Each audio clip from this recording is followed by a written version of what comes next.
Alright, what's up everybody? So welcome to another episode and another video. For today's video, I actually got that Audi RS7 right over there, and today I'm going to show you around it. Alright, so under the hood of this Audi RS7 is a 4-liter twin-turbo V8 making 591 horsepower, which is actually pretty unique for this engine, but it's actually down on power compared to the M8, M5, E63, the GT63, and others. Is actually down on power. So Audi actually has a performance version with more power called the RS7 Performance, which actually have a horsepower of 627, I believe. So which is actually a huge increase over this one. But yeah, so this is actually just the regular RS7, and then the RS7 Performance, which actually has 627 horsepower, I believe. But yeah, this engine is actually pretty unique, pretty cool, and actually fits pretty well actually in this car. So yeah.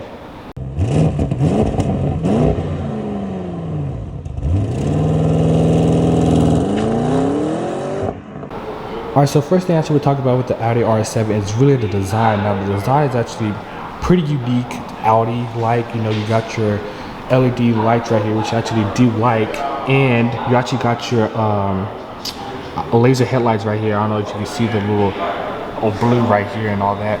But yeah, you got your laser headlights right there. Now the design of the headlights is actually pretty interesting. I actually do like it. It's very, like I said, very Audi like.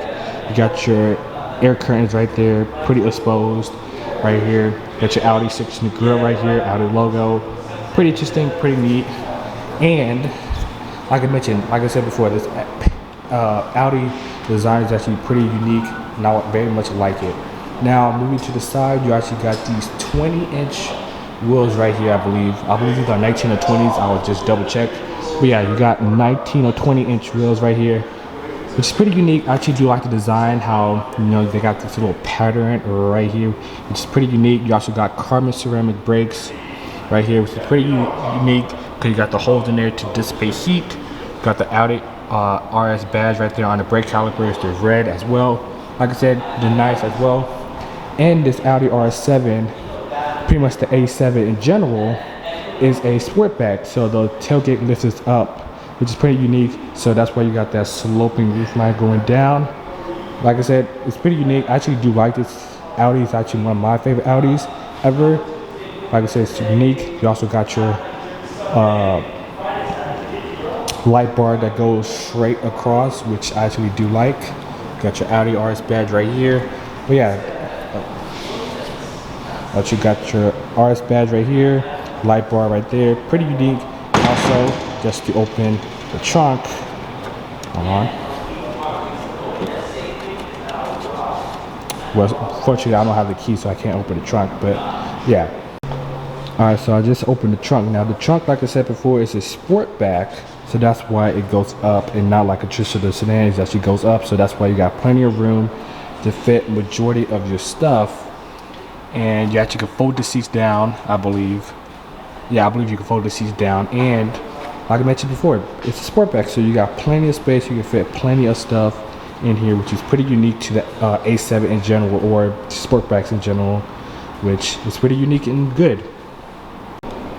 Alright, so to get in the Audi RS7, all you gotta do is just pull this door handle right here. And also, this paint is actually a matte paint, so that's why it's not shiny right now. But yeah, it's actually a matte paint, which kind of feels good, but it doesn't do well with car washes and all that. But yeah, it's a matte white paint. But yeah, to get in, all you gotta do is just pull this door handle, and yeah. But speaking of getting in, let's hop in, see what's up. Oh, also, you got this RS badge right here, which lights up when you open the door, which is actually pretty cool actually. And you also got your trunk opener button right here to open the lift back, which is neat. But yeah, you got your RS7 logo on the floor, puddle lamps, which is pretty unique. But yeah, closing it. Now stepping inside of the RS7. Interior, pretty cool. Actually really do like it a lot. So yeah, let's get into what it has. So this has a 2-screen setup right here, which is pretty unique. So another cool thing with this RS7 is basically when you have a destination, you could, hold on, search stuff. If I could just find it, hold on.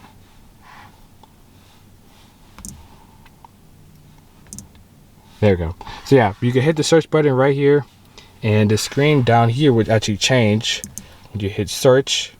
So yeah, you can actually type in, you can either type in right here, you can either type in what destination you want, or you actually just write it out, which is pretty cool, or just a theme of the destination that you want. So like if you want to go to like somewhere in like an indoor park or whatever, right, you could just write indoor, right? INB Oh. OON. Oh. Well, I messed up on that. But yeah, it will basically, you know, yeah, if you just type in like door or whatever, DOOR. all right, and it would just tell you what indoor stuff that you have, right? Basically just shows you like, oh, there's a trampoline park, there is a sports lounge, there is, you know, a sports facility, just whatever indoor place that you want. You could just type it indoors and it would just show up where it's at, and which is pretty unique. You don't have to like type it out, you could just write it out, which is pretty unique. It takes a lot of stuff off your hands, so it's very unique that this screen could, you know, have multiple settings, which is unique to this screen setup. You can also do another thing as well. You actually turn the screen off right up here by just clicking that button right there. So that's unique. You also get just open move the spoiler up and down by just tapping that button right there. You also could just hit this button right here to move some stuff. Unique. But really, this infotainment is actually pretty unique, pretty responsive. I actually do like it. I actually like how it's tilted more towards the driver, so that, you know, it's in your line of sight, and which I like. And also you got your touchpad, place to rest your hand on the gear shifter, which is unique, so you can control the screen, which I actually like. Now this infotainment is the older infotainment system, I believe, but it is still useful, it still works well, which I actually do like, so there's that. But yeah, you also got an 8-speed automatic right here. I actually do like the way the shifter looks, so there's that. It's actually pretty unique, it pretty fits well in my hand, so there's that. Like that very much. Oh, also you also got your volume knob right here, which, you know, it's pretty unique. You also got multiple functions as well. Turn up the volume, you know, skip and all that, multiple functions as well. You got your camera right here, which, you know, you got your 3D camera, which shows the surroundings of the car, right? So it's like a drone that's following you everywhere, right? Which is pretty unique, that you got to like have a 3D view of the car surrounding it, which is nice. I actually do like it. It actually, I'm not gonna say it matches the paint, because this paint right here is gray, but yeah, very nice attention to detail how they got everything right, even with the wheels, kind of. But yeah, pretty cool. Also, you actually got this as well, parking assistant as well, and multitude of functions as well. You can change the graphics, the way it looks, and all that. Pretty unique. Yeah, so basically overall this infotainment is actually pretty unique, pretty cool, so I like it very much. Now next thing I want to talk about is really the screen setup itself, just to dive in deeper more. Really, I actually really do like, you can actually have a multitude of things on here as well, which I actually do like. If you go into vehicle, which is right here, it shows multitude of things as well, you know, your driving settings, you know, RS mode, all that type of stuff, which is actually pretty neat, right? So if you go to Audi drive setting, basically, you know, you like your drive modes basically. So you got comfort, auto, and dynamic. You also got your personalized drive modes, kind of like BMW has marked RS1 and RS2. You just basically configure what you want. You know, you're driving to balance, sport, suspension, steering, engine, sound. You know how the all-wheel drive system works. You know, you want a comfortable, balanced sport, all that. And you got RS2. You know, same thing really. Could you basically just use the RS1 or RS2 like BMW's M1 and M2? You can configure it to your own liking. Basically, RS1 could be like your personalized drive mode. So RS1 could be for, you know, the city driving, comfortable setting ever. RS2 could be for, you know, the track day and all that, which is pretty neat. Also, you know, you got RS monitor right here, I just click to see what it is. You can just basically see how the engine is performing, whether it's hot, cold, brake rotors as well, suspension, transmission fluid, all that, which is pretty neat. G-forces, tire pressure, all that. So basically, you just track, basically see how everything is working, and see if everything overheating, whatever. You got seats, driver assistance, and all that. So yeah, basically this whole screen right here, pretty neat, pretty responsive. I actually do like it. The map, hold on. Yeah, the map's actually pretty nice. I actually do like the way it looks. The graphics actually look pretty good, actually. I do like it. Now, this is my first time seeing it, so bear with me. But yeah, this map is pretty neat. I actually do like it. Now, everything is very responsive to the touch.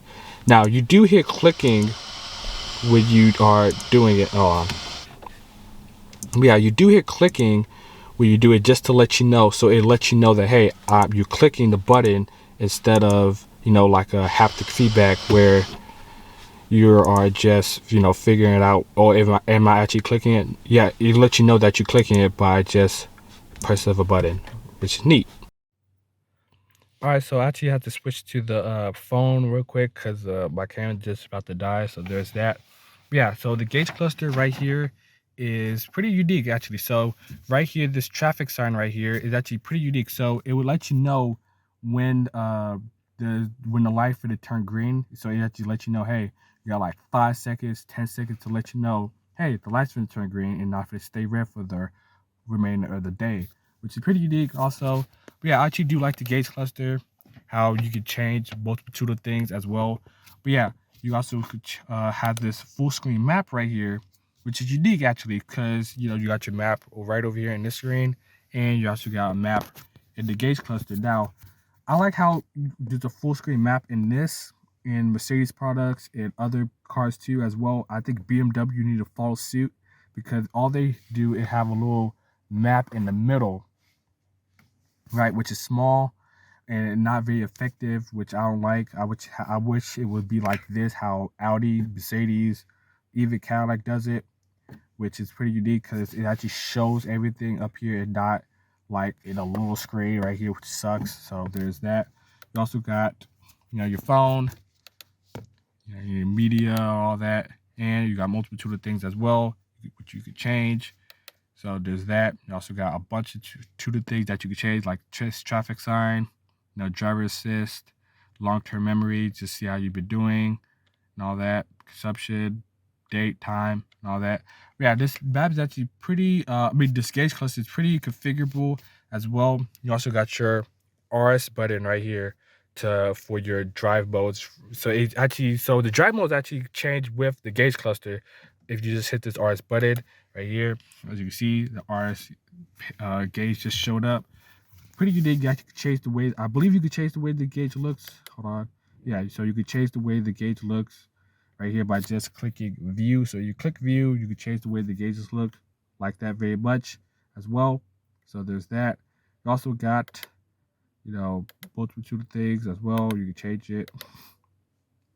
Yeah, so there's that. Also, you got your steering wheel right here. I do like how it's a flat bottom. You have your RS badge right here. Sorry if I'm making too much noise. There's a paper right there. But yeah, got your RS badge right here. It's a flat bottom, so you can move your knees around and all that. Like that very much. I like how the steering wheel looks. And also like this golf ball type material around the steering wheel that you feel very nice and not like Alcantara or whatever, so you're not sweating messing the steering wheel up. You got your paddles, which the paddles were a little bit bigger, but these are pretty much fine for what you got.